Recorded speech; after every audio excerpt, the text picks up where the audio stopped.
troublemakers during through it, how dangerous it is. What did you finally do? Please finish the story. You got in, yes, I take well, it? we found another entrance, which quite honestly had been blown out by Hugo. There was just a hole in the wall, and we went in that way. And Hugo was what, a Category 2? No, Hugo was a Category 4. Ah, okay. Category 4, same as Andrew now. All right, Carrie, thanks very much. We understand that Ed Odell is live on the phone from the Bahamas. Ed, what's going on? Right now we have 85-mile-an-hour sustained winds, according to the Bahamian National Weather Service. I just spent probably a harrowing half hour. It's sort of reminiscent of what Carrie was just talking about. Right here, right now, today, my cameraman Rudy Marsh and I were just coming up the Bay Road trying to get some pictures, pushing it again to the limits as journalists, and we literally had trees dropping in front of us and behind us and power lines. We eventually had to turn off of that road because we were trapped and could not get back to the position we're in now, which is at the Nassau International Airport at the Weather Service office, where we intend to ride out this storm. The winds are, I said, at 85 miles per hour, and they are gusting, I would say, almost to 100 miles per hour. It is very, very bad. As we came back through the city, we saw numerous car accidents. The lights are out. The streets are flooded. Power lines are everywhere, and still there are people on the streets. If people in Miami can understand anything that we're trying to tell you, stay inside, find shelter, make preparations, don't wait until the last minute. As we were driving down the road, we've talked about injuries. I know that there are injuries out there. Their communications are very bad. Actually, right now, the international airport is blacked out by this storm. As we were driving down the road, a tree obviously fell in front of an oncoming vehicle. By the time we got to it, the vehicle was on top of the tree, damaged. There was no sign of the driver. We're out in the middle of nowhere. The driver could have been out in the bushes somewhere. We don't know. We don't know if he got out of the car. We literally made it around the tree by the skin of our teeth and got to this position where we plan on riding this storm out for the rest of its duration until about 1 o'clock in the morning, according to the Weather Service here. Ed, describe some of the evacuation center there. What kind of facilities do they have set up? Were they prepared? The government was prepared. However, judging by the conversation or the broadcasting I'm hearing on ZNS, ZNS, as they call their national radio station here, the people of the Bahamas, or the people of Nassau, are not taking this seriously. As I said, 85-mile-an-hour sustained winds. There are people actually walking down the streets.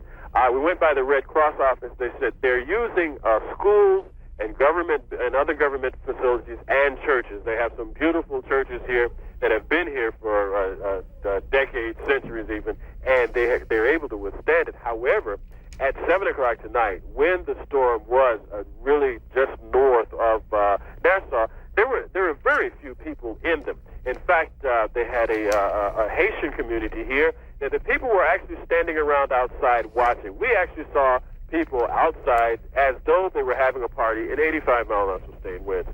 People sitting on boats, very scared at this point, but with nowhere to go. They waited too long. All right, Ed, you hang on a minute because we're just minutes away from going to the Dade Emergency Operations Center. And Brian, it's hard to believe, Brian Norcross rejoins us, hard to believe that people are still out there. And I'm afraid that we may have some of that here in South Florida, too. We do have some other information we can give you, and we want to share the radar because the hurricane is clearly visible. We'll do that.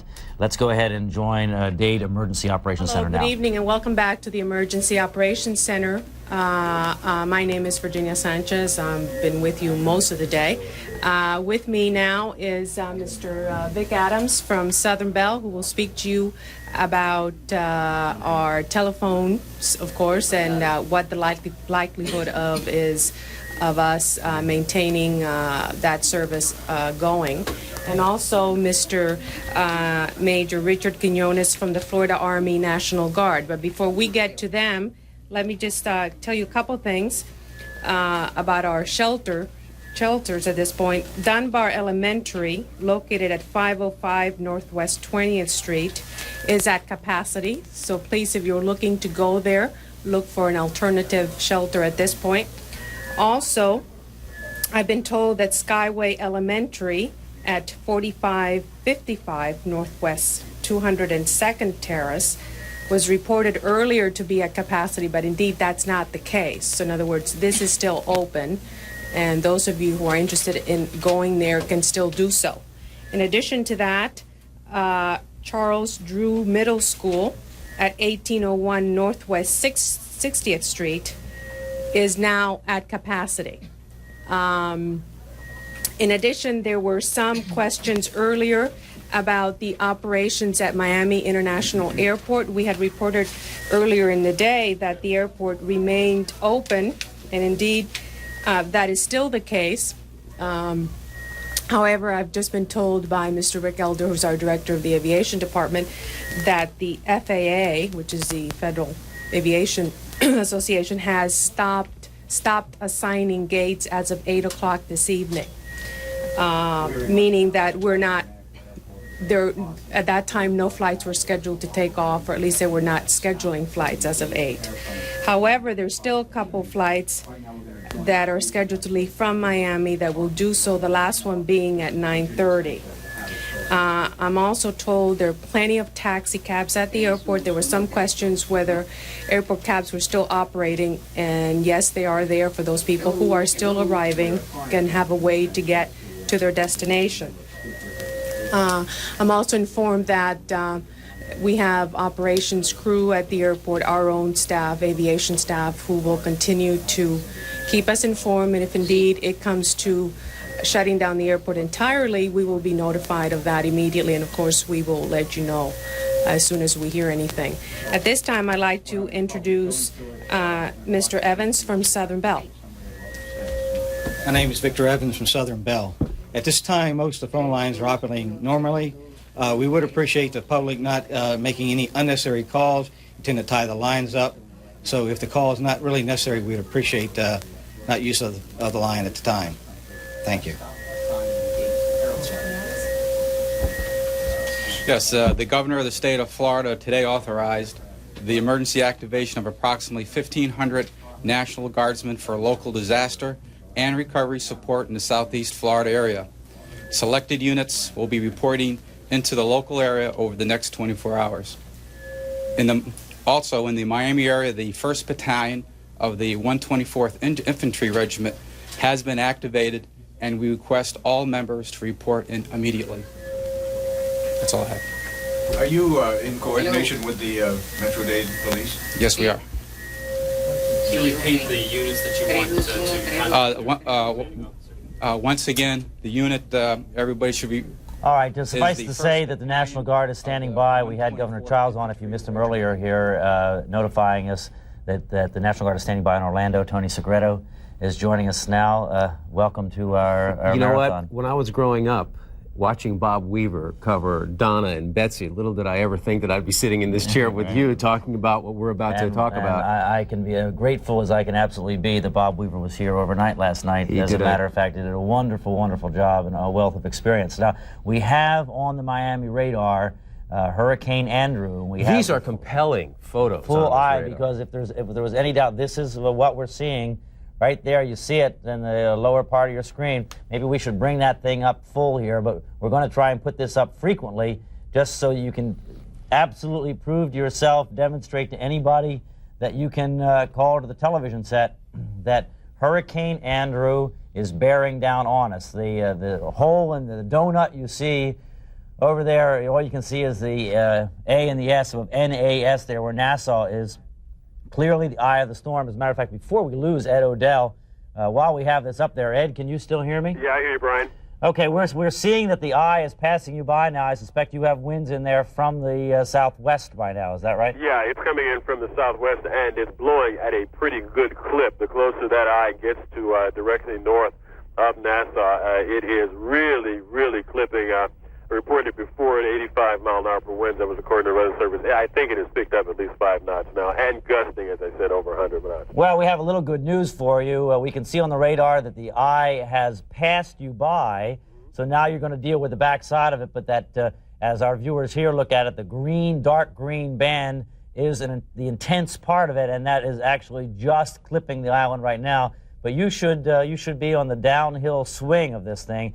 You were very, very lucky to be on what is called the weak side of the hurricane, which is the left side, as the system moves from east to west? Well, to give anybody an idea, if this was lucky, I tell you, this was a harrowing moment. I've done some pretty wild things in my life, but give you a chance, I would not want to be in Miami, as you all are looking forward to more than what we got over here. Ed, I wonder, speaking of doing hairy things, you and I have done a few hairy things in our lives, especially when we were in high school together. So let's talk about it from a very personal perspective. You said you wouldn't want to be in Miami.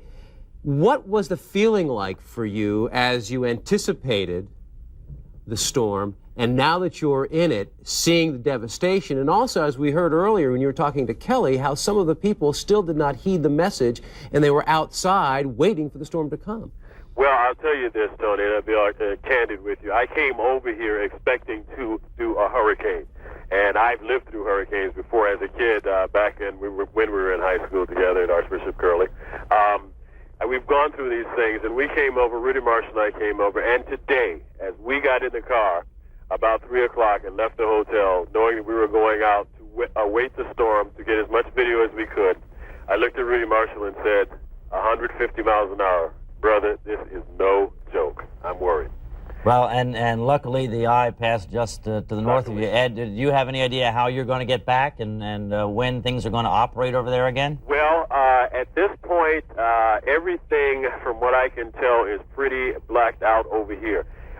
Some of the main thoroughfares, as I spoke, there was a big flash. The lights just came back on at the International Airport out here. However, the roads are just covered with fallen trees and power lines. In fact, as you ask me how am I going to get back to Miami, I'm sure the airport in Miami might be closed after this one has reopened. However, I don't know how I'm going to get back to the hotel. The roads are impassable at this point. And actually, because it's night and dark over there now, and dark here, as a matter of fact, you don't want to be out there driving where you can't see those power lines, because that's true. One of the most dangerous things is those power lines that have fallen down over the roads, or where you may not be able to see them under some water, or under some branch, or hidden in anywhere, and they are lethal. That is true. As I was talking to Kelly, as Tony was just asking about, there was that tree that fell across the road, and a car did not have time to stop and get out of it.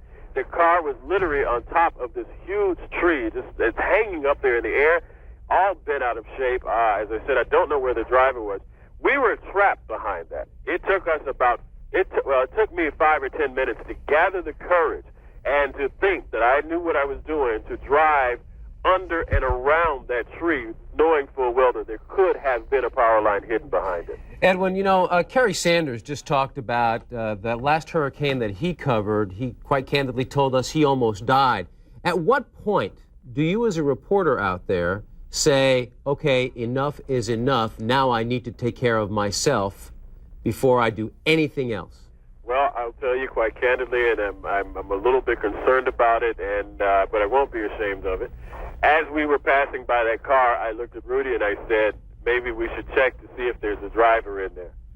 Then we both looked at each other and thought, let's get ourselves out of this, because it's picking up.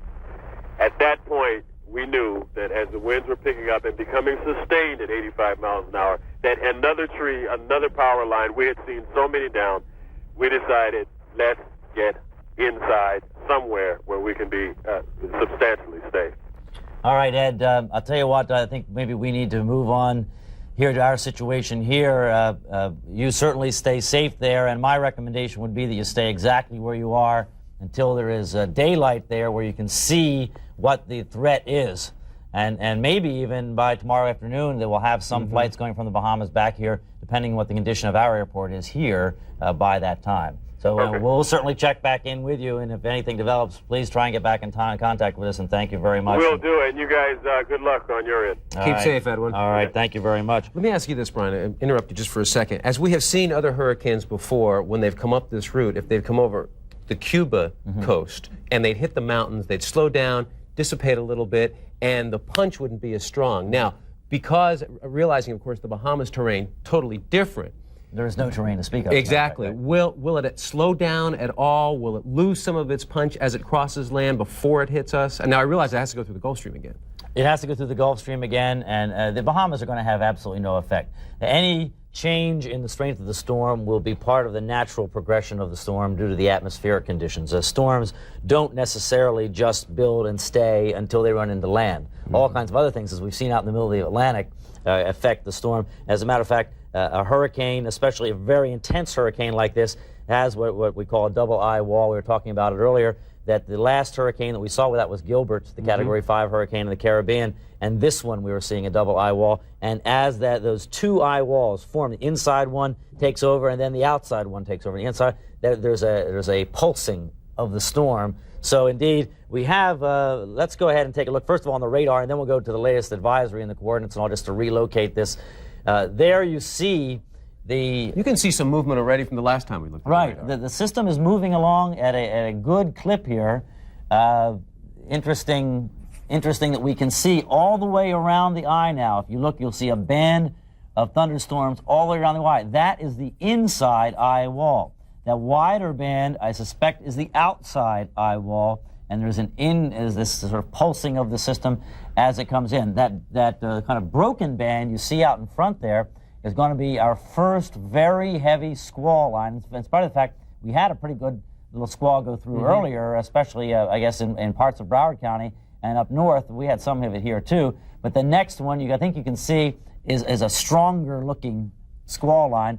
And that's going to be in here sometime. That's the leading edge of some of the real gusty winds that we were talking about. We're probably expecting that around I think midnight or 11. We have gotten to the point now, it is 8:43. Hopefully, all the work is done by the people in the area affected by the storm. They're boarded up. As the term has been used all day, they've hunkered down, and now they're sitting there anticipating the storm. Let's walk through the paces. Okay. Exactly, especially for those who have never, ever been through a hurricane. It's surrealistic in a sense, because you see it, you know it's coming, but if you've never experienced it, you just don't even know what to expect, especially that howling sound. Especially if you go outside here right now, and it's no different than any other South Florida Sunday evening. Right. The weather is exactly the same, although it was very gusty when that squall line went through. And in between the squall lines that you see there on the picture are areas of high pressure, which means fairly calm winds, in this case, descending air. And then we get to the squall line, we have this very, very gusty situation, especially if you happen to be in one of those little cells that goes on by. So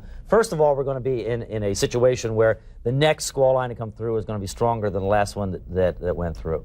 Then we're going to have a calm period. And then we're going to have a slow increase in speed, where it's not going to be just a steady 40 miles an hour. It'll be gusty and squally and swirly. And then it may go back down again a little bit. And then finally, and we're talking about now right around the center of the storm, wherever that eventually does come ashore, especially, of course, we all know what an eye of a hurricane is like, right? We're going to have very, very strong winds. Some may not know what it's like. If this storm continues on the path that we're looking at here on the radar, it looks to me like we're talking about very close to where we are here in downtown Miami. The eye is going to come ashore.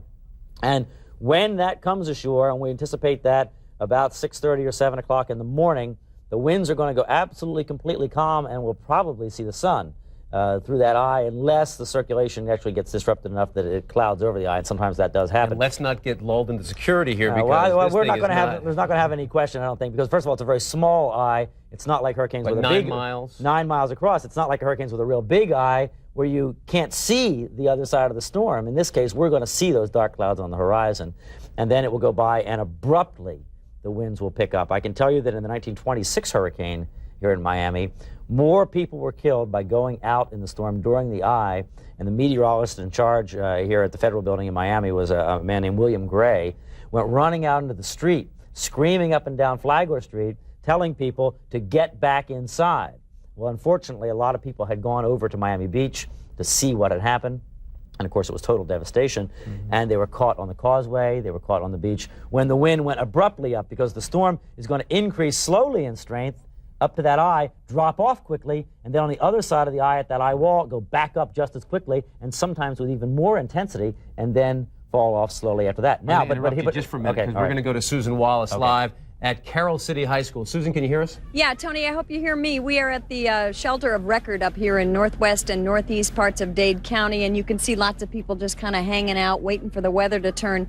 It is not these people that are of concern to me right now. We just came from downtown Miami, where there is a quiet crisis in the making. We're talking about the homeless population under the expressway. Take a look at the tape we shot. There are dozens and dozens of people still camped out in their little cardboard shanties. Many have lit bonfires. Many are just staked out on couches, kind of waiting to see what happens. The bottom line, they're not getting information, and they're not making an effort to get information. And I really don't hold out much hope for these people once this storm hits. Listen to what this one man told us.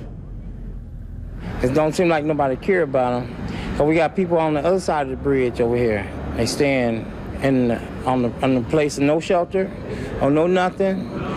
But I hope that the county buses, as y'all was talking about, to get down here and get these people before the hurricane get here. How many people do you think are under the expressway as we speak? Under here, yeah. I think about 800 people.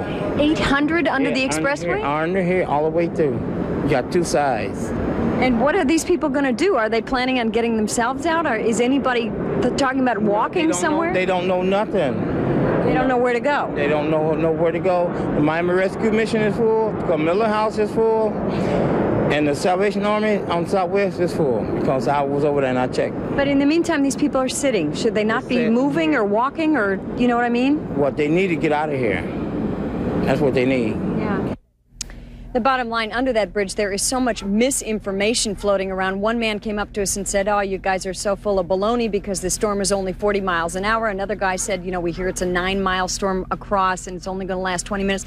They have no information. There's no working radio under there. The bottom line is, if these people don't get out, you know what's going to happen. I mean, they're going to end up to be the first casualties of this storm, because they are in the primary drainage ditch of I-395. So when we first pulled up, they were waiting for county buses to pick them up. I have no idea whether these are valid arrangements, whether the county intends to go down there, but they're sitting there waiting to be helped, and they were asking us for rides to get out of there. Obviously, we couldn't take all of them, but that's the situation under there, and it is very frightening.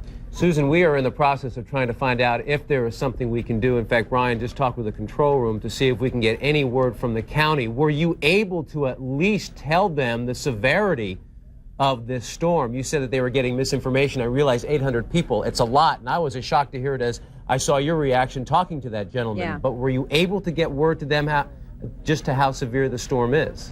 I tried.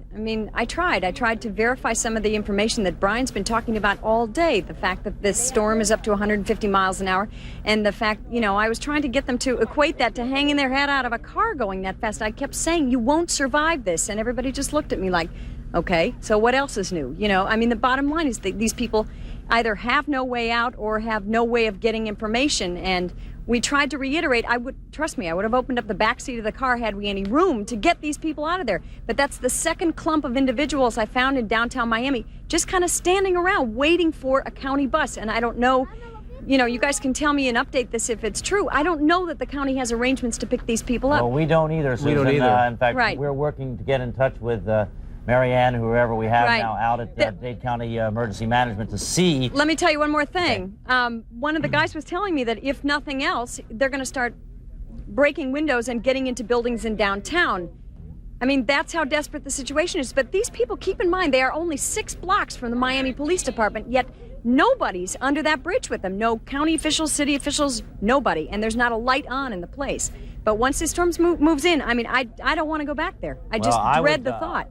Yeah, I tell you, if you head back that way, I don't know if you're coming back to the station or what, maybe we could get somebody to drive over there and tell those people to head for the Miami Police Department. I think that might get somebody's attention anyway. It's not a bad idea, and that's some of the information I put out. But the fact of the matter is that, again, they're sitting under there. They're being told that someone's coming to help them and someone's coming to their rescue. So they're not doing much about it themselves. They could be walking in the direction of something. But again, that one guy said that the Miami Rescue Mission is jammed full. They're turning people away from Camillus. There's just not much available space in downtown Miami. They're unaware of places like Miami Carroll City Senior High that could accommodate them, that could, they could get fresh water and fresh food for at least the next 2 days. We have literally thousands of shelter spaces in Dade County. Well, let's see what we can do here, and We're hopefully try. we can we can at least try and get somebody out there to Great. communicate with them. All right, Susan, thank you very much. Sure. I want to continue talking about what the hurricane is going to be like. Right. Because the other part of it, and this is really the important part that we want to stress, because where the eye comes over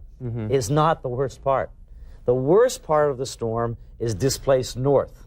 So if the eye comes over us, just say it comes over downtown Miami. For some reason, downtown Miami has an affinity for eyes of hurricanes. I mean, we had Hurricane Cleo in 1964, we had a Hurricane King in 1950, we had a hurricane in November 1935, we had a hurricane in 1926, and in every case, the eye came over downtown Miami. It's almost unbelievable. But in any case, if the eye does that in this case, the dangerous bad weather is going to be displaced to the north by... So it's going to precede the eye. No. It's going to be displaced to the north. It's going to be affecting North Dade, Broward County, somewhere up in there, at the same time that the eye is affecting downtown Miami. And that's where, because the winds, remember, go around in a counterclockwise direction, so that on the right side of the storm, as the storm is approaching the coast, the forward motion of the storm adds to the wind speed.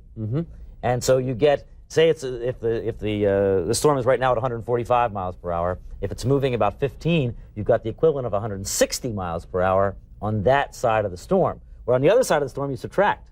I see. So the right side of the storm is the strong side. In addition to that, that's the side where the storm surge is. Now, I'm not predicting the eyes coming over downtown Miami. I'm just making that as an example, although I will tell you, as we look at this radar picture here and draw a line with your eye... Actually, Brian, to me it looks like the Dade-Broward line. Well, if you draw a line with your eye with that open spot that is not circular right now because the eye is sort of pulsing right north of Nassau, and just draw a line directly horizontally because the storm is moving just about due west, it puts it very close to where that Miami radar is. Now, what they have done at the Miami radar, the reason it switched like that, the folks that control that down at the Hurricane Center, they're looking at a close-up range only 100 miles out just to see how intense those thunderstorms are. Another thing, for those of us who have been through hurricanes, I was trying to explain to some friends today the noise that a hurricane makes. And for those, again, who have never been through a hurricane, it's a frightening sound. Well, we were saying earlier that maybe it's nature's way of scaring you into taking care of yourself when this is going on, because as those winds are blowing at this tremendous velocity, you have everything that's outside your house turns into equivalent of like a whistle. So the air goes through the trees, it goes through the cracks in your house. You know, your house you think is solid, and it may be substantial, but it's not solid. And around the windows, it's quite porous, as a matter of fact. And we did the test, the window test. Yes, remember we ran on Friday, I guess, that just at 75-mile-an-hour winds, on an awning window, brand new awning window, clamped down, we put some water on there, and that water poured through those windows. So you folks with awning windows especially can anticipate that. We have some video shot just this evening when that last squall line, I think, went through West Palm Beach. But here, look at this traffic. This is, wish I knew which highway that is. Is that 95 or is that the turnpike? Looks like the turnpike. Well, actually, it looks like 95 looks more in like Palm Beach. 95 Yes. in the Palm Beaches going north. Bruce, do you have any idea what time this video was shot? Obviously, the sun was still up, so the time frame, probably looking from the sky, looks like it had to have been before 7 o'clock tonight. Now, Brian, it still amazes me that people did not heed the message, and it may go back to the close calls that we've had before and the storms that really never materialized, specifically speaking of David in 79, where it at the last minute veered off, and I still think that people are thinking, well, maybe it'll do the same thing. Well, here's a shelter in Palm Beach County. And of course, Palm Beach County is in the hurricane warning area, and they're in full evacuation mode up there as well. This is obviously a special needs shelter. I saw someone there go by on a stretcher, and here you see obviously some elderly people and someone with oxygen there. So this is one of those special needs shelters. And these in Dade and Broward County are not operated by the Red Cross. They're operated by the counties. But this is where the problem is. This is where we have a problem in Dade County, and I want to address that some more in just a second. Here you see people tying up their boats and, I guess, trying to get, looks like propane gas. Well, I guess it's too late for that. Look at the line there, getting the propane gas. But let me address this issue. When I left you before, we talked about a lady that was stuck on Miami Beach. Right, and we have found a location for her, and we're working on transportation. Brian Allen in there, I'm waiting to hear back from him, so maybe we have done some good. And I think for we that have lady. to reiterate, too, we're all in this together. I mean, you know, we're all trying to survive. In fact, we're speaking when we're not on the air, how we can all get together here at the station to survive this storm. We're trying to provide you with the latest information to try and calm the situation and make you totally aware of what's going on. You know, we talked a little bit about people who are just anchored to their homes, and Jerry Helfman went out to Morningside and talked with some people who have just decided we are not going to leave. We're in the Morningside area of Miami, which is an evacuation area. We're finding a lot of people in this and other evacuation areas who aren't leaving. Mike Ramos, you're staying here. Why? Well, we're going to stay. I was going to leave before, but as you notice, I've got my whole house sort of... Show me what you did. Walk over here. And did you put this up here today? Yeah, we put it up here today in the morning. We got up at 6 o'clock in the morning because we heard the report on Channel 4 that it was going to be a very bad hurricane. You notice... hopefully it's going to hold. So this is throughout the entire house, in the back, in the French doors. And what about the water? You're so close to the water. You know, I was in the hurricane, whatever, 64, 65. I was just a kid, but I remember the water coming up and having to sit on top of the sink, sort of. So we're ready for the water. If that's the only problem, the water, we'll deal with it. I just don't want the roof coming off or anything. The police drove through this neighborhood just a short time ago. They had their sirens going, right? Bullhorns telling everybody to get out of the neighborhood. It is state law that when they tell you to get out, you're supposed to go, but they're not arresting anybody. Why aren't you leaving? Well, we're basically staying to watch the house. We boarded it up this afternoon the same way that many of our neighbors did. And the house was built in the 40s, and it's already been through several hurricanes. And has never been through a hurricane of this magnitude. You are aware that there has never been a hurricane of this magnitude hit a metropolitan area. Right. Yeah, I've been watching the news. And I saw your broadcast early this afternoon. And it doesn't concern you? Well, I grew up in North Florida, and I've been through 3 hurricanes. I think Hurricane Dora, Hurricane David. And it's just, if it's going to happen, it's going to happen. But I don't think that being here is going to be any more dangerous than being at the shelter. It's like 10 blocks from here. And what about you? Well, I'm not really nervous about it. I'm here with my friends, and we're going to all stick together, and hopefully nothing's going to happen. If something does happen, we all have each other, and we're going to make it through. Why take the risk? Well, they say that if you're in an evacuation area, you're here because it's life-threatening to be here. Why take the risk? We have pets, and we want to be in our area in case something does happen. And, if something happens to our cars and our homes, we want to be there able to correct the problem as soon as we can. So hopefully nothing will happen, and we'll be able to live it through. Well, one thing that's keeping these people in this neighborhood is that they say if things get so bad, there's a shelter right down the street just a few blocks away. Problem is that shelter is more than likely full right now. Of course, the shelters say when things get really bad, there's no such thing as being full. They'll take anyone. But I wouldn't want to be walking down this street at night with 100-mile-an-hour winds to try to get to the shelter. Your neighbors across the street tell me they're staying here despite the fact you're in an evacuation area. What are you doing? Staying. Why? Why? I got 2 little dogs. I would not take them no place, and I don't, they would die, and I want to stay with them. You're staying because of your dogs? Yes. These are heavy-duty houses. They've been built in 1951. They've survived hurricanes. Why take the risk? Why not get out of here? Well, I went to many hurricanes, and we were living in this neighborhood already for 30 years. And never a problem. But you see, one problem, it could be the next one. So here we are, just a half a block from the bay, and we found a dozen houses on this one street alone where people are not evacuating. One man just said to me, "What's the worst that could happen? I'll get wet." And that is the unfortunate attitude of a lot of people. Back to you. I used to live in Morningside up until about 2 years ago, and some of those are my neighbors there. And I want to talk to you folks because I know some of you people there. You're acting foolishly for the sake of being together. Go be together in the shelter. Come back tomorrow. If your house is there, it's still going to be fine. You're not going to be able to do any good. We have to go right now to Bob Sheets. Join him. Good evening. Hurricane Andrew continues to move on its course towards southeast Florida. At this hour, the center of the hurricane is located about 170 miles east of Miami. The center of the hurricane is also showing some signs that perhaps the winds may be decreasing slightly. Some increase in strength may be possible, some decrease over the next few hours. On our radar, we're seeing the eye of the hurricane now coming here through the Bahamas. The outer rings have already moved across our coast here with some of the rain bands here. The core of the hurricane, the stronger part of the hurricane, will be approaching the coast sometime after midnight tonight. I'm Bob Sheets from the National Hurricane Center in Coral Gables, Florida. All right, we have just received the same information from the Hurricane Center that the pressure on the system is going up a little bit, although we just don't know now that it moves over the Gulf Stream it's going to go back down. So we don't want to talk about any weakening. The fact is that these And you've mentioned all day that this storm is going to fluctuate, and if we're lucky, it's going to be in a down mode when it comes here. But it doesn't have anything to do with the Bahamas. It doesn't have anything to do with anything except for the internal characteristics of the hurricane. So let's not play that up too much. But right now, it is trending in a little bit of a down mode.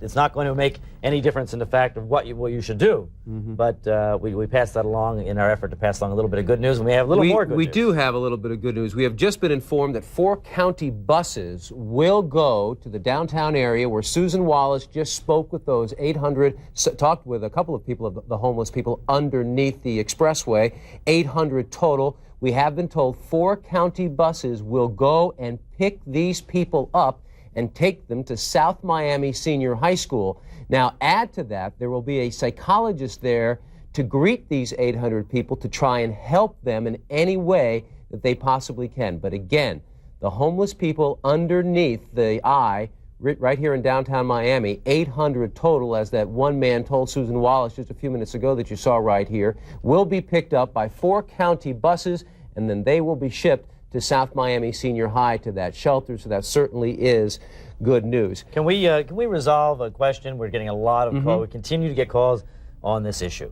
And the issue is, should I leave a window open in the house? And you and I both know that when we were young, we always left a window open on the opposite side. From the wind. But we know better now. We know better about a lot of things that we didn't know 25 years ago. We had better. Right. We've all grown up. Science has improved. We know that it is not the best thing to do. And let me again explain to you why it is not the best thing to do. The reason that the wives' tale was created or came to be is because people learned in strong hurricanes that houses exploded. They went back and they saw their homes that were destroyed, and they were exploded out. They weren't blown in. You see mobile homes that are exploded in a zillion pieces out, not smashed in, that you would intuitively think that the wind would do. But you know, knowing how curved baseballs work, that when the wind blows around a curve, it creates low pressure on the opposite side. It's the same thing that makes a baseball curve. It's a pushing action. Right, but as the wind, if here's the corner of the house right here, the wind is coming like this, and it's hitting this corner. Now it keeps going, and it sucks this wind out over here. Exactly. And low pressure is created there. It's the same thing in an airplane. It makes an airplane fly. It's the force of that low pressure that pulls the airplane into the air. Well, it's the force of that low pressure that pulls out on the house. And that's why houses that aren't built right explode, okay? Now, so that's why that happens. Now, so the last thing you want to do is provide any way for the wind to get in and help push that through. Yeah. It's so the last thing you want to do. And what you're going to end up doing is you're going to end up creating suction through that window if it's on that leeward side. So close the house. It improves the aerodynamics of your house. It doesn't allow the wind under any circumstances to get in there, and you're going to be better off. The same thing goes, by the way, for the vent in your roof. You're not going to do yourself any good or bad by opening the vent. At one time, we did tell people to do that, but when it comes down to it, there's not enough of a seal there to make any difference, so it's sort of a futile effort. We're going to bring in Richard Caranti by phone from the FIU South Campus Shelter. Richard, are you there? Yes, I am. Thank you for joining us. Tell us about your shelter, how full you are, if you can take more people in. We're set up for about 1,350, Tony, and at this point we've got 1,420 registered, so we're bulging at the seams. Our center was set up primarily for evacuees from Monroe County, and we're pretty full right now. Is that who you got? Are those the people that evacuated the Keys? Yes, we did. Because I know that when we have not put out that shelter, because that shelter is especially designated for the Keys, no one is coming any longer, are they, from the Keys? We've, the 1420 number I gave you was as of a few minutes ago. We still have a little trickle here and there, but not in significant numbers. Because I think that basically the evacuation from the Keys is over. Right. Because the danger down there is, of course, if they go ahead and continue to allow people to get out on that road going up to Florida City and there's some kind of an accident, then they may not be able to get them off. Right. So they'd rather have them go ahead and stand their ground in the Keys than get stuck in some untenable situation. Richard, among the 1420 that you have registered, are some of those nursing home residents? We had a number of medical evacuees that came in, probably around 7:30 or so. They were flown in from Marathon, I believe, somewhere in the neighborhood of 25 to 30. I realize, as you said, you were bulging at the seams, but in the event, as we are closing in on 9:06 and we anticipate those first tropical gusts at about midnight, should someone come to your shelter, you won't turn them away, will you? I'm sure they won't be turned away. Okay. Now, are you just above your 20 square foot per person limit? Is that the number you're using? So people are still on the comfortable side. They're not shoulder to shoulder yet there, right? It's pretty tight. And the air conditioning is being taxed to the maximum, I'll tell you that, but we're doing okay. All right, well, you're not going to tax the air conditioning soon because the power is going to be off. That's right. All right, well, good luck down there, and thank you for calling in. Thank you for joining us. And to know we have 1,400 people out of the Keys, that means that most of the people that were in the Keys either went somewhere else or stayed in the Keys. And actually, the longer we go here, let me see, what is the... Brian, can we get the Palm Beach radar going in there? Because Miami radar, for some reason, out of the Hurricane Center, I don't know why, but it has gone down. There's another question. Now, I live out in West Broward in the Davie area, and there are a lot of canals in that area, and I did some checking because a lot of people were asking me about the canals. There are 1,400 miles of canals in Central and South Florida, and for those of you who live on a canal, those canals, as of Saturday, were lowered 6 inches. They were lowered another 6 inches as of yesterday, so you should be okay. They estimate, Brian, about 8 or 9 inches worth of rain. I don't think we'll have that much rain. Okay, so we should be okay for those of you who live on canalways, especially up in western Broward and out toward the Everglades. You should be okay. Although, remember, there's two things that will happen, though, in the canals and the lakes. So we have plenty of lakes out there. Just the speed of the wind can drive the water out of the canals. Right. Right flat out of the canals. As a matter of fact, the speed of hurricane-force winds can push the water out of a swimming pool. And that's why in the old days, again, we put pool furniture in the bottom of the swimming pool. We don't do that anymore because it has happened that water has been scooped out of the pool, and the pool furniture has become some sort of projectile. So that is a potential problem, although of all the problems that we're confronting here tonight with the storm approaching the coastline, I think that is because of the nature of this storm, of moving fast and being fairly small, that is not going to be anywhere near the top of our list. Our problems tonight, and the problem is not alleviating in any significant way, maybe with the decrease in wind speeds, it's going to alleviate ever so slightly, is going to be at the coastline and within the evacuation zone, so within, in general, a few miles of the coastline, at where that core area comes in, wherever it comes in. You know, we talked about the storm hitting at night and how ominous that's going to be. The downside is that it is going to be at night, and something we should be aware of. Power lines down, especially when the power lines go down and the power goes out, you're not going to be able to see where you're going, and those lines are live. Well, we want to stress that come midnight tonight, I mean, let's just all focus on midnight tonight, that everybody needs to be where they're going to be at midnight tonight, and wherever you are, just park it right there, find the safest spot where you are, and it's the best you're going to be, because once we get past midnight, we anticipate the conditions, even though if at 12:01 it might not go all bad, right. But the risk of the bands coming in or whatever coming in is significant enough that let's just focus on midnight tonight. I know you're going to find this hard to believe, but we're going to talk about this one more time because I have just been told we are just getting flooded with more calls about windows. And I also want to mention something else. There are certain people who live in rural areas inland who live on 7, 8, and 9 story condominiums who didn't think they were in danger, and they are in danger. So again, we still have some time. We just want to make sure that everyone is totally aware of what's going on. But again, the window... I don't know how we can say this any stronger. Why don't we just say make sure they're closed. Close the window. The bottom line is close the window. I can tell you, all I can tell you is we have tracked this issue down through the preeminent people in the business of investigating structural integrity. There is a professor, and I'm sorry I cannot remember his name. He works out of a university in Texas, where their business, he's in Lubbock, Texas. Is that Texas Tech in Lubbock? Is it Texas Tech in Lubbock? Yes. Okay. I was listening to the producer. I'm trying to give you as many details to try and what a prove lovely my point place here Lubbock as I can. This man's life is to go out there and prove how houses stay together and how they come apart, how structures stay together and how they come apart. And as part of our hurricane special, we tracked this man down to demonstrate to us and to prove to us and find out what his research was, what you should do with a window in a hurricane. There is no equivocation here. There is no sometimes, maybe, anything about it. You close all the windows in your house. Now, I'm not saying that if you open one of the windows, your house is going to explode, blow apart, or anything like that.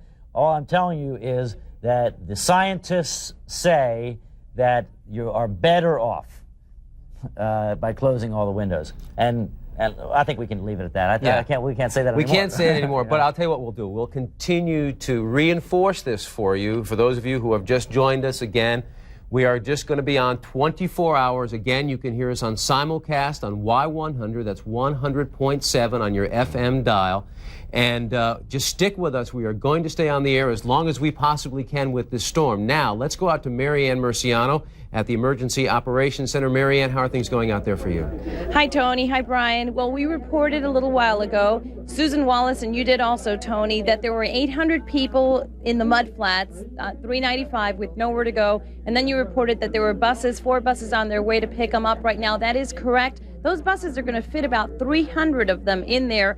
Should they want to go, maybe some of them won't want to go. They're going to be taken to South Miami Senior High, where there's a psychologist who's going to be on hand to meet their needs. So if the buses get filled up and those 300, they get filled to capacity, and that's 300 people, they'll send more buses. There are now 200 extra buses that the county has, because these are the buses that were in service. They weren't running after 8 o'clock, so they have 200 extra buses. They can still transport people.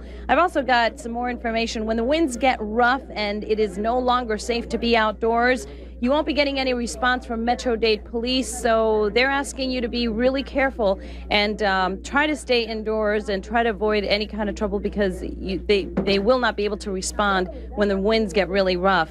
Also, they are pleading, they are asking any doctor, anybody with any medical personnel to go and help out in the shelters, because they have hit a snag, a problem with the people that were supposed to be there. They do need medical help. Some people need medical attention, or they just want to have them there in case they need medical attention. And also the health department and the sewer authority, water and sewer authority, are going to be checking the water right after, as soon as the winds die down, to make sure that the water is still safe, because it may be contaminated in a lot of areas. And once again, they are asking that all the adults to please make sure that the children do not play in the puddles, because once again, that water might be contaminated. That's what we have from here. Back to Tony and Brian.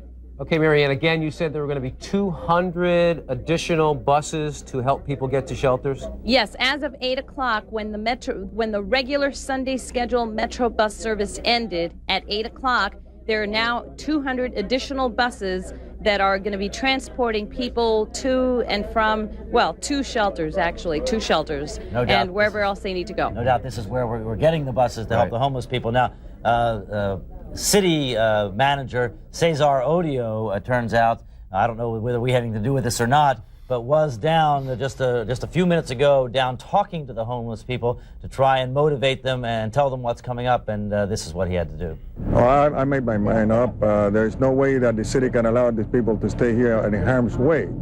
I will go in the back now to the emergency center, and if it calls for a declaration of a curfew, I will do that, and these people will be placed in shelters, and then they can leave right after the hurricane is over. They can come back here if they want to, or any place else where they want to go. We're not trying to tell them that they cannot live here. We're trying to tell them that we, the city, cannot allow it in good conscience to have people in harm's way get killed with this monster hurricane, and we didn't do anything about it. Listen to me, listen. Wait, we're not, listen. You can walk away later. This hurricane is a killer. Okay, you want to go? Yeah. I'm getting somebody over here right now. They will not survive here, and you know it. A hurricane with 150-mile-an-hour winds and the tide, the surge of this water will come right over them. I mean, I couldn't very well go to my shelter knowing that these people are here. There's no way we're going to allow them. Well, it makes you proud of them, doesn't it? It sure does. We're sure proud to see Cesar Odio down in one In of a my strange sort of way. We have been here a number of years, Brian. We have lived through this. We have seen our community fragmented on a number of different fronts. This storm is galvanizing this community. And again, we can't stress enough that we're all in this together. We really need to help each other and help anyone that we see out there on the street, whatever we can possibly do. And certainly here at Channel 4, like we said, we're going to be on for 24 hours, and we're going to do everything we possibly can to give you the latest information and tell you exactly where to go if you still need to seek shelter. We have a number of questions. Yeah, but let's address that issue in terms of the inland people. You raised the issue of the condominiums inland, right? Okay, and there are two inland issues. One is condominiums inland, high-rise condominiums inland out of the evacuation zone are still at significant risk. We have a storm with winds here 145 miles per hour, and we can locate it precisely for you on our radar because we can see it. It is close enough within range there. Now this, we're using our Clearview radar out of West Palm Beach. The eye, you see, has passed Nassau now.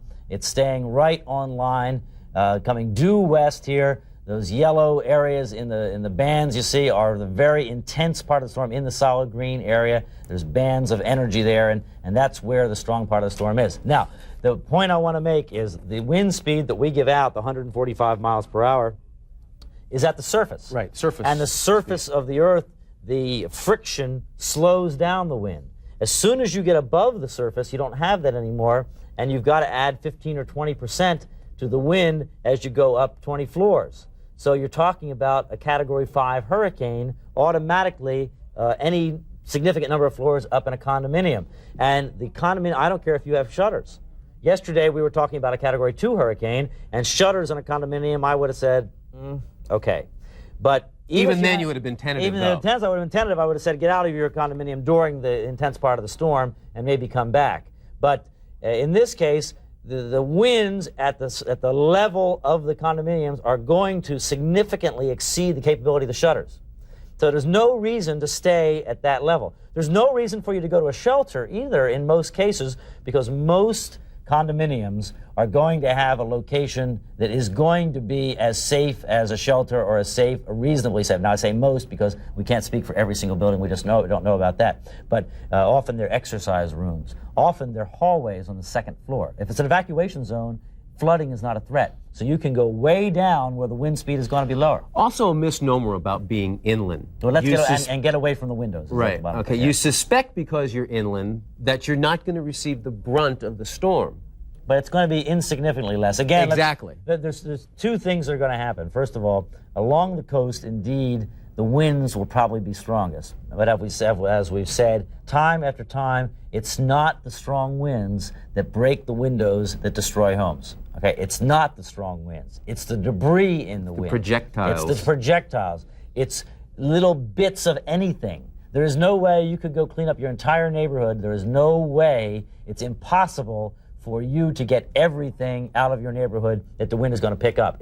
You're just not going to be able to do that. So you're going to have little pebbles, stones, pieces of someone else's roof a mile away, anything caught in that wind stream. And the fact is that the further inland you go, the more time the wind has to pick that up. So you are in no way, in spite of the fact you may be in an area with lower wind, you are in no way in a less dangerous place. You may actually in some ways be in a more dangerous place. Well, certainly if you live out in the citrus areas, because we have just experienced where the grapefruits and the oranges they've already blossomed and they're on the trees, so as are key limes. Except that the branches of the trees are going to go too. I mean, one of the big changes that we're going to see after this storm, and even for the parts of South Florida that don't get the brunt of it, and much of South Florida is not going to get the brunt of it, but it's just going to be the band where that most intense part is. But one of the big changes we're going to see is the city is going to look a lot more like it did in the 60s when Hurricane Cleo and Hurricane Betsy and Hurricane Donna all came through. And we had other brushes in '66, even with Inez. We had 3 years in a row with two more or less hits and then a brush with a storm. And that cleaned out trees, and also it was part of the ritual for the cities in this part of the country to clean out trees routinely and to cut them back, because it was well known how dangerous having these big trees is to the property that surrounds them. As we think of that as being very lush, but it also is very dangerous. And one of the things that we can just anticipate without even having to think any more about it is that this is going to be a much sparser looking city. And you remember when the lethal yellowing came along and how different the city looked. Yes. It looked so different when those palm trees went away. And it's going to be that same kind of feeling. Let's get to some of these questions. Okay, to say, I've just been told, let's just put up the Broward and Dade shelters again, and then we're going to answer all these questions because we really appreciate all the calls. In Broward County, there you see our first two, Boyd Anderson High School, 3050 Northwest 41st Street. I'll tell you what we've determined is an efficient way to do this. And that have we? We have, because there are many shelters between Dade and Broward County. We're talking about almost 80 shelters here. If we'll just go through this sort of a page at a time, and if you or I see a street or avenue that we recognize, that we can say, there's an easy one to get to. Because you only need to get to one.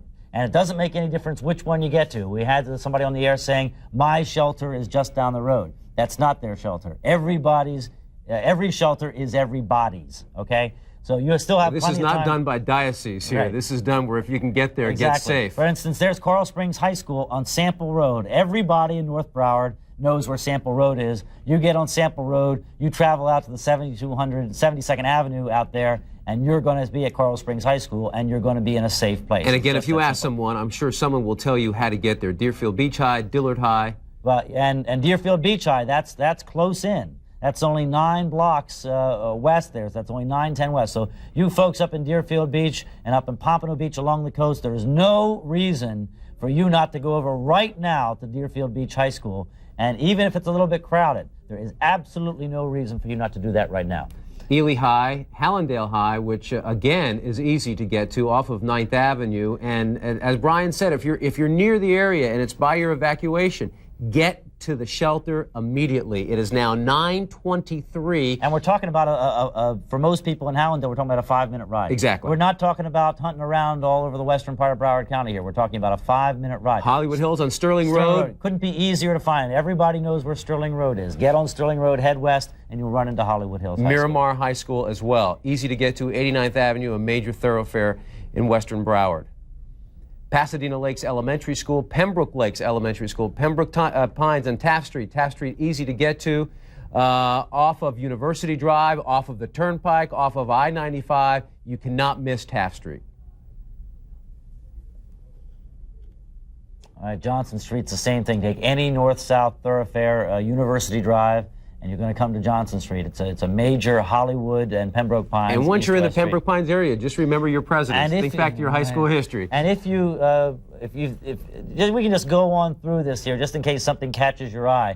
But Plantation High, you can see it off the Turnpike. The other thing you can do here is you just head out to the western sections of the county and find a police station and ask them where the nearest shelter is. If you're in an evacuation zone, if for some reason, although I just can't imagine at this point, as many times as we've done this, that anybody would have any question that one of these shelters is available to them, because it's just not difficult to find.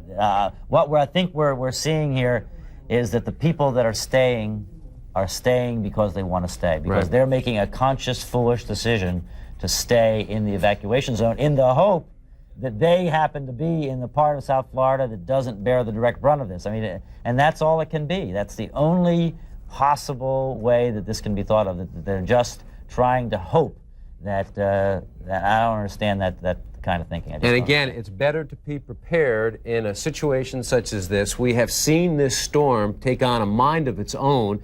Earlier in the middle of the week, there were many of us who thought it was going to just fall apart, especially with the upper levels, the way it was set, and it just regrouped right after that. and continue to push on in. But we were worried about it from the beginning. Yeah, well, you know what? We're the pessimists here. Yeah, we have to try to keep everything in perspective. And on Wednesday, we thought, well, maybe this thing is going to fall apart. Let's go out to Joe Brennan now, Metro Traffic. Joe, how are the roads? We still have some problems out there this afternoon or this evening now, Tony. We still have accidents working southbound Palmetto Expressway at the exit ramp to Northwest 122nd Street. Also another westbound on the Dolphin Expressway, 836, right at Milamdary Road, 72nd Avenue. That one's been out there a while. I spoke with troopers on the phone a few minutes ago. They said that as long as the weather holds up, they'll still handle these accidents a normal way, get the tow trucks out, try and clear it all out. Of course, as the weather starts to deteriorate a bit later on, they won't take as much care, and of course you won't find as many policemen. They'll start pulling off the roadways as well, and you may be stranded out there on your own. So another good reason to leave as early as possible wherever it is you've got to go. We also understand that US 1 Florida Highway Patrol now is allowing no traffic in or out of the Keys. Apparently they've shut down everything there. That word just in as well. Broward County still a bit busy as you head out of Broward, northbound on the Turnpike and I-95. Mostly now the action in Palm Beach County, heading northbound on those major arteries. A lot of folks trying to still get up towards Orlando. We have an accident involving an overturned vehicle on Belvedere east of Military Trail and another in the median strip of the interstate between Linton and Atlantic Avenues. And that's the latest. Back to you. Joe, Joe. You're there in Hollywood, are you not? Yeah, we're in Hollywood. Are you in a safe place there? Are you going to be leaving, or what's your status? I think we're going to find out tonight. We're in the Presidential Circle building all by ourselves. Right. Right. And that's a glass building, too. It is definitely glass. Well, we'd like to see you out of there by midnight, Joe. Okay. Speaking of midnight, thank you, Joe Brennan. There are a lot of rumors that are starting to fly around, probably as quickly as this hurricane's force will hit us, and we are going to try to dispel all of those rumors. One in particular, Florida Power and Light will not cut off power at midnight. I don't know how this ugly rumor got started, but FP&L has just informed us and said, please let everyone know that we will not cut off power at midnight. The only time I believe that they will cut off power is if they feel that the power grid in that part is in peril because lines have been knocked down or something like that, and then they'll cut off the parts that are in peril. Other than that, I mean, their job is to try and provide power to everybody as long as they possibly can. Another FP&L issue, and again, I hate to report that someone called, okay? But I'm going to say this. If the power goes out in your neighborhood, they will still answer the phone, but let's just pick midnight as a time, even though they're not going by time, they go by wind speed. They will not be answering. Once the storm is here, don't bother to call FP&L. Wait till it's over, and they will do their own investigation, and it'll only look at widespread power outages. Let's call Ed Odell back in from the Bahamas. Edwin, how are you holding up, pal? We're holding up pretty good. I'm inside the airport, and there's only one leak that I see, so we're doing pretty good. I'm looking outside right now. I'm downstairs. I just came down from the weather office. I'm downstairs in one of the lobby areas, in one of the ticket counter areas, looking outside. The rain is, of course, coming at us at a very horizontal level at this point. The wind is still blowing at a pretty good, at least 80 miles an hour here. The Nassau, Bahamas Weather Service is saying that the eye of the storm is over the Berry and Bimini Islands. It may be a little bit even further than that at this point, headed due west. They expect at about 11:30 things are going to quiet down here considerably wind-wise. We're still out here in the countryside at the airport, and we plan on staying here for the night. Heeding Brian Norcross's warning to avoid trying to feel our way back in the dark. On that point, as you were mentioning Florida Power and Light, it came to mind a couple of serious things that are happening here. As far as turning off the power, it would be best from this experience here that if the power company feels that there's a problem, they go ahead and turn it off, because we understand from the Weather Service office, who are in touch with the police line, that a building in downtown Nassau has collapsed. Now, this is unconfirmed. Came through the police. They were on their way to investigate it, and that a man had been in the building. They don't know if he got out, but the building did supposedly catch a fire from an electrical fire.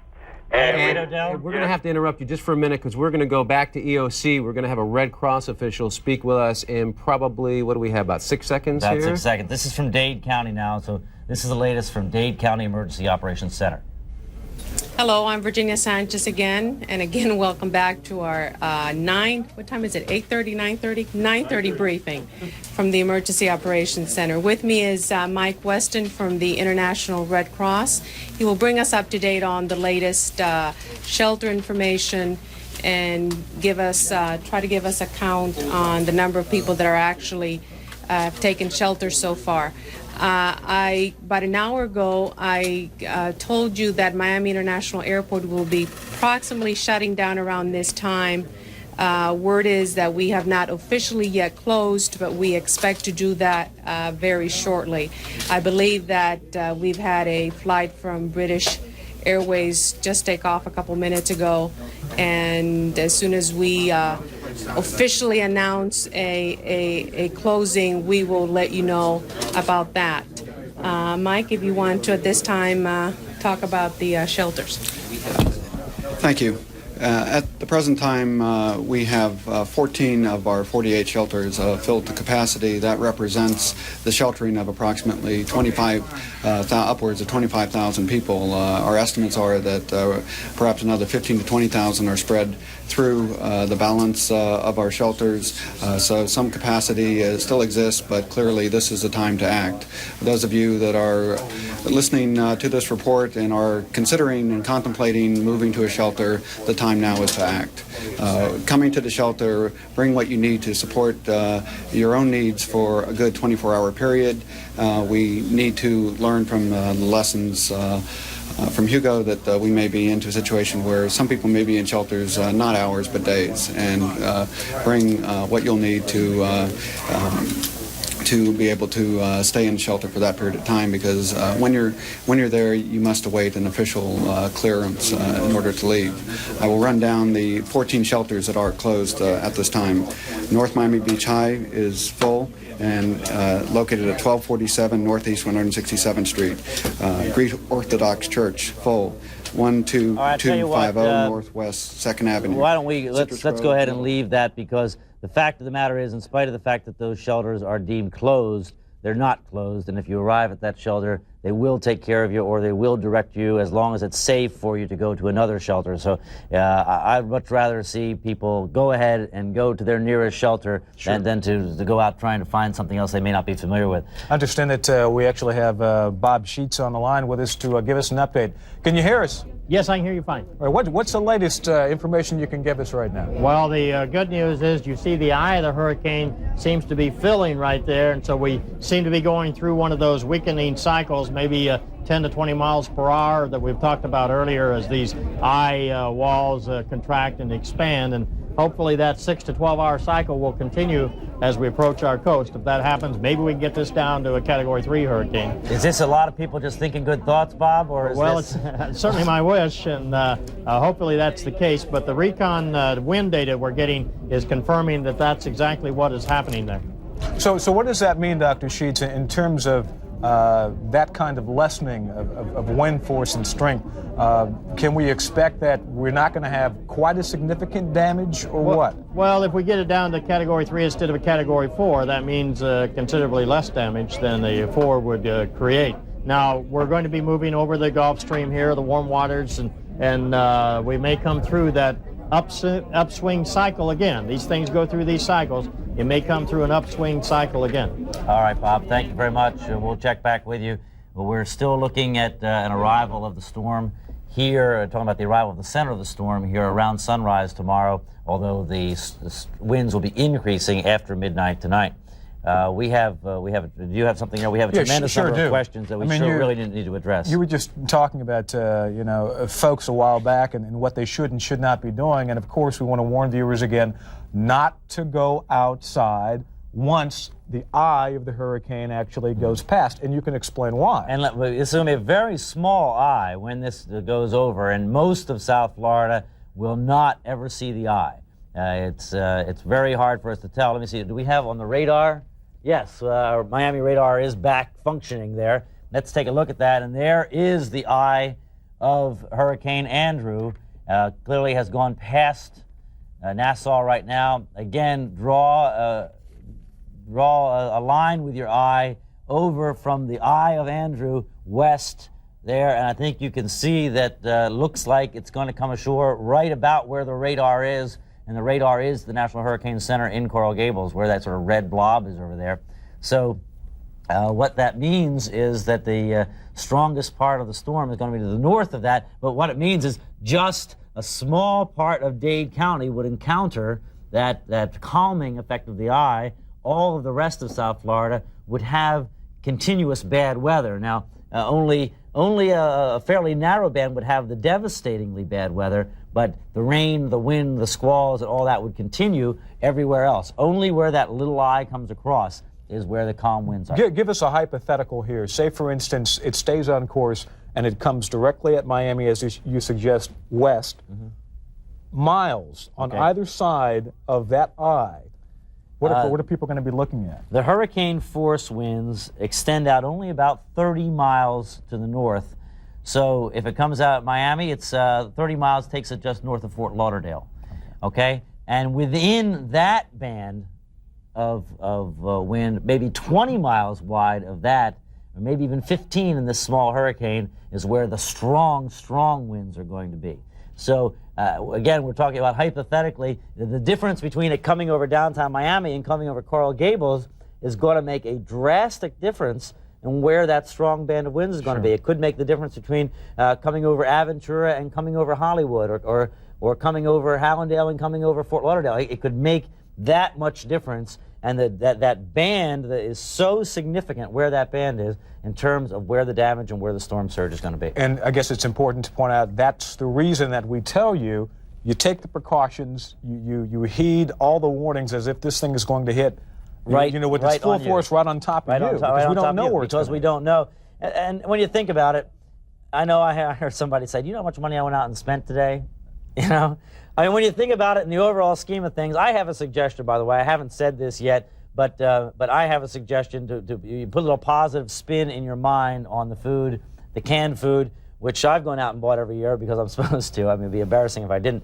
But why don't we all plan to take this canned food and donate it to the Daily Bread Food Bank come November when the hurricane season is over, and they will distribute it to the homeless shelters and whatnot in time for Thanksgiving and Christmas. And we're going to have more food for the people that need it during this holiday season, if hopefully we have plenty left over after this storm, than we've ever had before. So why don't we all make a commitment to do that with this food, if you don't eat it for yourself, obviously, at this time, and maybe that'll make you think a little better about having bought maybe a couple $100 worth of supplies out there today. Exactly, at least you feel better. We've got a couple of announcements. One of them, the Old Cutler Wildlife Rehab Center, where there are apparently over 1,000 animals. They need extra wood, so if somebody knows how to get that to them, that's what they need. I have no idea what they mean by extra wood. Extra wood. Those are the folks down in Cutler Ridge, and they're way down there. They're at like 220th Street in Cutler Ridge. Those are down off Galloway Road.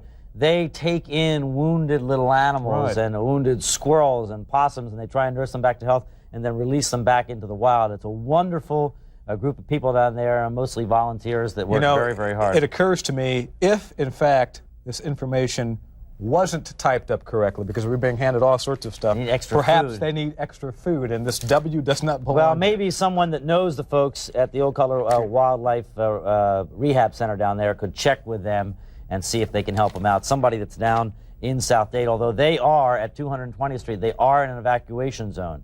So we don't know really how to help them because we don't know exactly what it is they need. You've been talking about the conditions of the storm, what we can expect to get even as a precursor to the actual hurricane coming on shore. How much rain can we expect in this? I don't think we're going to have much more than 5 inches of rain here. If we have 5 inches, it's going to be in isolated spots. I don't think this is going to be a rainy system, mainly because it's moving so fast. And you can see, we see the entire core of the storm on our radar right there. If you don't see green there, it's not raining. Okay. That is the entire core of the storm. So that's going to come zooming by us here and it's not going to have time to drop a lot of rain. So that thankfully is not going to be a huge problem, because one of the concerns that we've had all along with a hurricane here is that we would have along the coast storm surge damage and trees down and all those horrible things keeping us from getting around. In the inland sections, we'd have trees down and flooding keeping us from getting around. But at least it looks like the county and city people that handle the tree removal and clearing streets are going to be able to function tomorrow after this storm is over in the inland sections to just get the streets open, so we'll be able to get business back going out of the evacuation zones and then solve the problems in the evacuation zones, as they can be solved. As the hurricane approaches, and right now, how far is it away from us? It's about 160 miles at last report. I'll tell you, well, let me see, 185 miles. What time is it here? It's coming up on 10 o'clock, and this was at 8 o'clock. So we're at about 160 miles at this point. We do have some... And let's just do the arithmetic. It's very simple. 16 miles an hour, so we're talking about 10 hours. 10 hours. For the center of the storm, and 10 hours takes us to 7:30 or so in the morning for the eye of the storm. And actually that's good because the sun will be up by that time, and the most intense part of the storm is going to come in sometime around sunrise, and it is just much less frightening when there is some sun coming through your little openings in the shutters or whatever. It's just a less frightening experience. We have some information on our screen that we're going to put up for you, and they are some phone numbers. If you need to get through there, some emergency phone numbers for Hurricane Andrew. The number in Dade, 595-6661 and 596-8735. In Broward, the number's on your screen there, 357-8454. And in Monroe County, 1-800-427-8340. Also, Brian, just before I came out, I saw something on the wire that caught my attention, and apparently officials down in New Orleans are kind of keeping a real close eye on this storm, and they're pretty frightened about the prospects of it coming right across this peninsula. Somebody else is going to get a hurricane here. First of all, the storm is sufficiently strong that the west coast of the state is also going to have hurricane conditions. And by the way, while we're talking about other locations, one of the things in our stack here is the military in Key West called us to ask what they can expect, and we think we have pretty good news for them. They're going to get some blustery north winds as the storm goes on by, but the core part of the storm, clearly the strong part of the storm, is not going to affect them. You folks in Key West and in the lower Keys are going to be okay here. I'm not saying you may not have some tree limbs down or something like that, but you're going to miss it. And I think if the storm continues the way it's going here, especially as we're in this little weakening cycle, and we can all hope that we continue in that cycle, in general, the Keys are going to be okay, although obviously the upper Keys are going to be much, much closer to the center of the storm. Obviously, working for a TV station, and we depend on these kind of things all the time just to make our jobs a little easier in disseminating information. We rely sometimes on video, home video, that people, out maybe shoot an accident or a fire or something. We don't want you folks going out to shoot video of this storm when it passes, just so you can say, well, gee, I shot those pictures and I'd like a TV station to air it. We don't want you to do that. I had a call from a gentleman who was asking, well, would it be worth something? It's not worth your life, so... No, in fact, why don't we just make a policy right here on the air that we're not going to pay for anything of the storm? I don't think that, I think we would be irresponsible to encourage anyone to do that. There isn't any reason for us to do that. We can get all the pictures we want of hurricane conditions, and we've got camera crews spread out all over South Florida here. We'll have plenty of pictures. So you guys just hang in there in the safest part of your home or your shelter, wherever you are, and let us take care of the pictures. You talked a little bit earlier about you saw some interviews from some people in Morningside, right? And you used to live in that neighborhood. I was curious about something that one of the guys said. He said he's going to go inside and perhaps sit on top of the furniture as the water comes in or whatever, just to make sure that he doesn't get wet and he's protected. But how high will the water, or could the water go on a one-story home that's sitting in Morningside? How high can you expect that water to go? Well, all I can tell you is I can recall where the elevation of my house and the ground where my house was about 6 feet high. And back when based on 145-mile-an-hour winds, and we may actually have winds closer right now in the storm to 130 miles an hour. But the storm surge that was expected with that was 9 to 13 feet in Biscayne Bay, on the edge of Biscayne Bay. So clearly, that's why that is an evacuation zone all through Morningside. And for you folks that don't know where that is, it's in the 50s, 50 blocks or so north of downtown Miami. I mean, we're talking about Bay Point, which is right there, right here near Channel 10 on Biscayne Boulevard, if you know where that is, up to Belmead and on up to the 79th Street Causeway. But all along the bayfront in Dade County, depending on where the storm comes in, right. The storm surge will be drastically different if the storm shifts a little bit north or a little bit south. But if it comes in the spot to produce for your particular area that strong surge, and it happens to be a part that affects the bay, we're talking about storm surges of over 10 feet. That's very significant. Right now, we understand we have Sandra King from the Pompano Police Department on the line with us. Can you hear us, Sandra? Yes, I can. What can you tell us about evacuations in your area? The evacuations are going smoothly, as can be expected. We still have a few people who, of course, don't want to move. But I'm here to tell you we have 2 shelters in Pompano Beach, one at Ely High School and one at Pompano Beach Middle School. Now, the one at Ely, we have approximately 750 people there now. We have a capacity of 5,000 people. The one at Pompano Beach Middle School, we have approximately 500 people there now. We have a capacity of 2,700 people.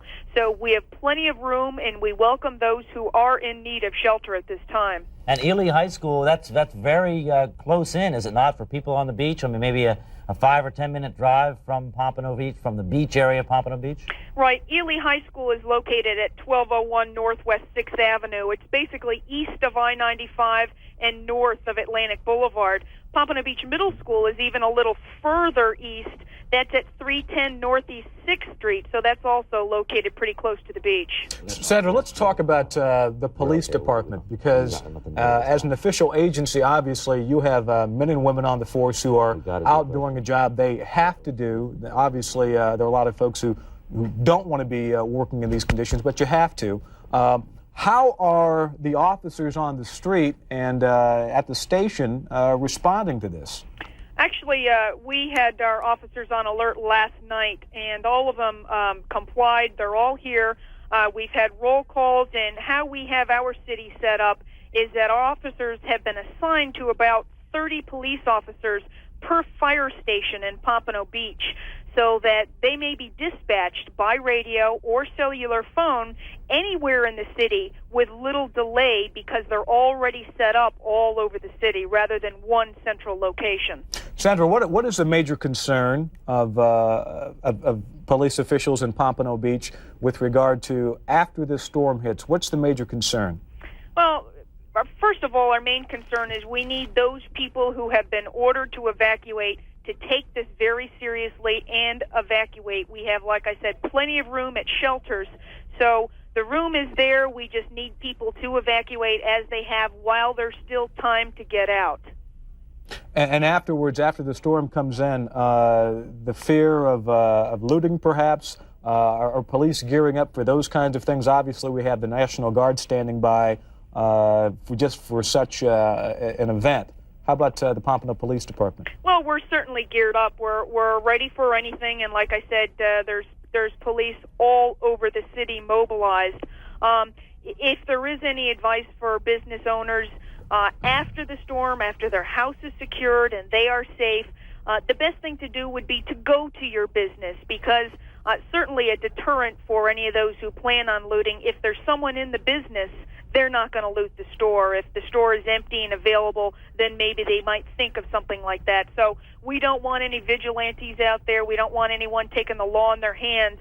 But it would be a good idea to go ahead and be at your store so that you are available should anyone want to come by and look at your business. All right, Sandra King talking to us tonight from Pompano. Thank you very much. It sounds like, I like the sound of these people. It sounds like they've got the situation under control. I think the frustration is the people that's still here approaching 10 o'clock at night are still not leaving the evacuation zones. There's definitely frustration, but But the people we see, the city officials here, where we saw the Miami city manager out there with the homeless people, just by the confident sound in her voice up there, it's a good, you kind of have a good feeling about that, I think. Have you got some questions over there? We're waiting on Dr. Bob Sheets. I'll tell you what I want him to do. I've got a couple here. Is we're going to put up the radar again in a second, and I want him, because he can also see the Miami radar from the Hurricane Center, and we'll kind of go through where he, in his analysis. Maybe we can do that right now, and then we'll get to the question. All right. Can we put up the Miami radar? And Bob, we have the Miami radar on the screen now. Are you where you can see it as well? Yes, I've got it right here displayed, as a matter of fact. All right, you see the bright colors. Well, we have brightly colored here the high VIP levels, to use the meteorological term, right where the sweep is coming around now. Right. They're at the front edge of that core. Now, what kind of weather can we expect when that arrives? Well, Brian, we got the first band that's coming in close here within the next half hour, an hour. The second band, the first one's already gone through, will be coming through with maybe 30 to 40 mile per hour winds. Then a gap there of about 30 minutes to an hour. Then the core, that's the area you're talking about there with the very intense echoes.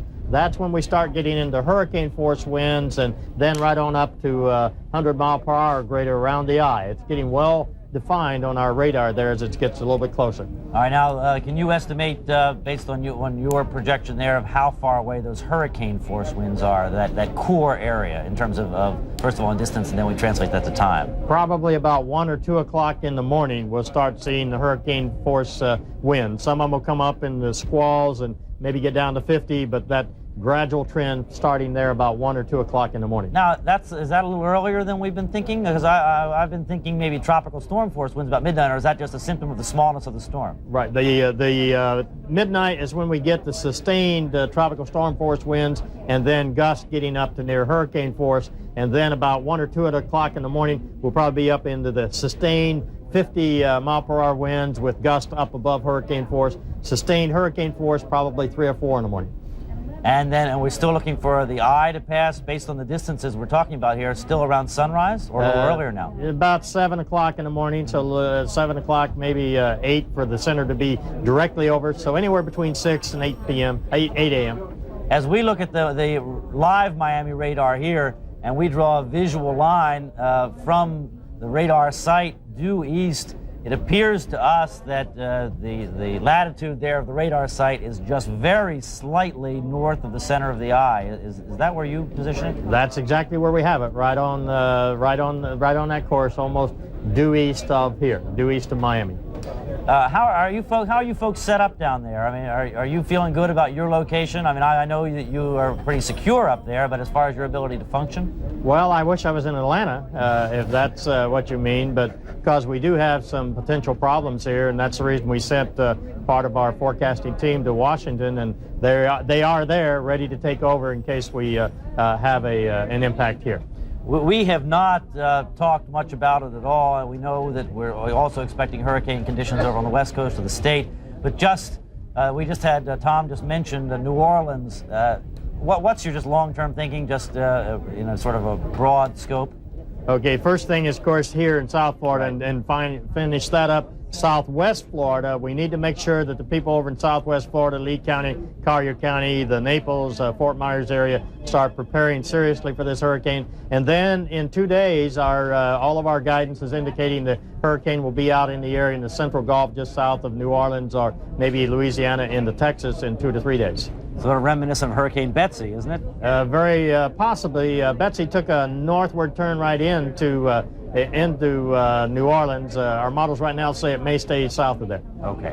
All right, Bob, thank you very, very much once again, and good luck to all of us. Thanks. And right now we are going to turn our attention to reporter David Bloom, who is standing by in Hallandale. David, what's an update for us? Well, Tom, we're at a Hallandale High School shelter. This is the southernmost shelter in Broward County. You can take a look around here. This is certainly a shelter for people from all walks of life, of all ages. You can't really see the entire area here, but you've got about 1,500 people in this shelter, according to what the personnel here are telling us. We asked them what the upper limit was, and they said, we don't really have an upper limit because we're going to take whoever shows up.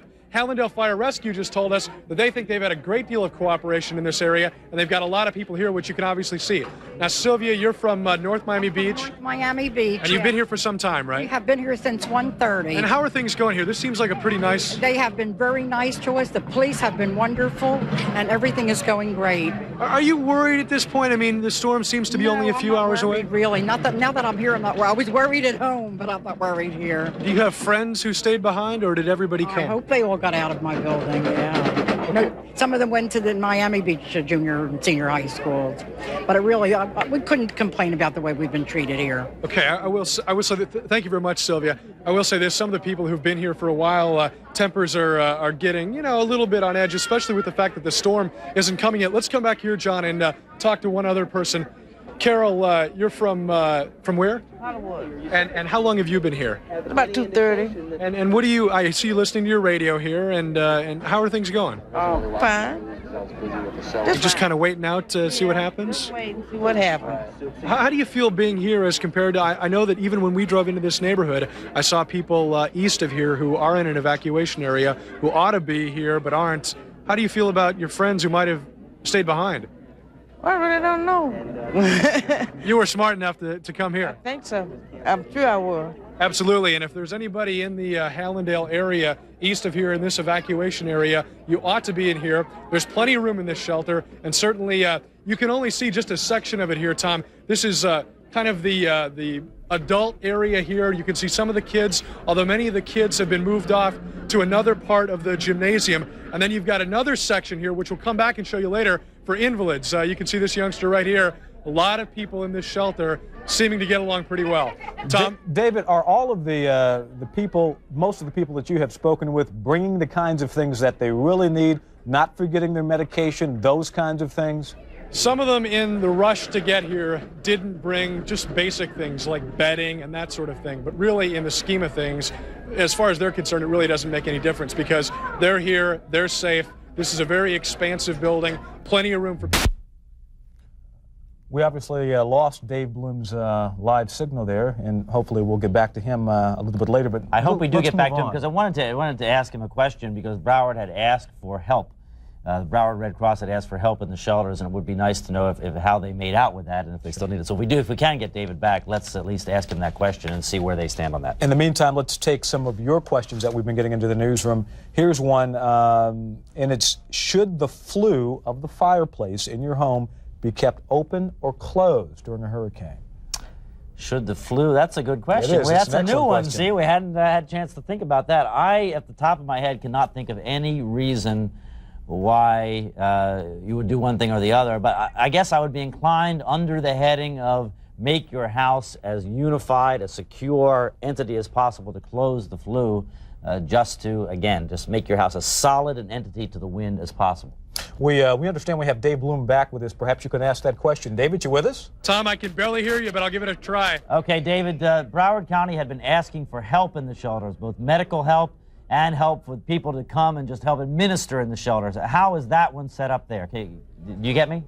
I think you're asking, Brian, how they're administering the shelter, because I got to tell you, I'm not hearing you very well. They really have a lot of people here, not only from Hallandale Police. If you turn around here, you can see one of the Red Cross volunteers who's standing right here. You've got Red Cross personnel, you've got Hallandale City Police, and you've also got Hallandale Fire Rescue, plus Broward Sheriff's Office. You're Alberto Palacio. Tell me about what's going on here. We got, right now we got 21 volunteers, we got 7 BSO police officers, and we got 1 unit from the rescue squad. Then we got, from Red Cross, we got 2 staff here. Alberto, let me ask you this. Have people been streaming in the last few hours, or did most of these people come here earlier in the day? Earlier in the day, after 4 o'clock, nobody had been coming in. Okay, we did see, thank you very much, we did see a couple people being brought in by Hallandale Police. Actually, the police are out. They tell us if they get a call that someone is in an apartment, for example, in the eastern part of the city and has decided at this late hour that they want to come into a shelter, they're actually physically going out and getting them. And okay, that's David. At Hallandale High School now, I wanted, because obviously that looks like a pretty good shelter. Sure, I wouldn't mind being there. Now, I want to tell you exactly where that is so that anybody that's along Hallandale Beach there and maybe hasn't gotten out yet can get right on over there right now. That's at 720 Northwest 9th Avenue. So you're only talking about 7 blocks west there of the center street there in Hallandale. So it's a very easy place. It's right at I-95, and it's just north of Hallandale Beach Boulevard. So you folks that are along Hallandale or Hollywood Beach, and you can see right there, they're well equipped. They've got lots of police. They've got rescue unit. They've got medical help there. So there is no reason for you folks to delay. We may do the best that we can do for these people to make them understand what the shelters are like by showing these kind of pictures. That does not look like a bad situation there to me. In fact, wouldn't it be wonderful to be able to be there and know that if there anything happened to you, you'd have lots of people there to help you out? Absolutely. I've just been handed this piece of information. The Cutler Ridge Center is looking for people after the storm to come out and donate plywood to rebuild. It goes without saying that obviously they're going to be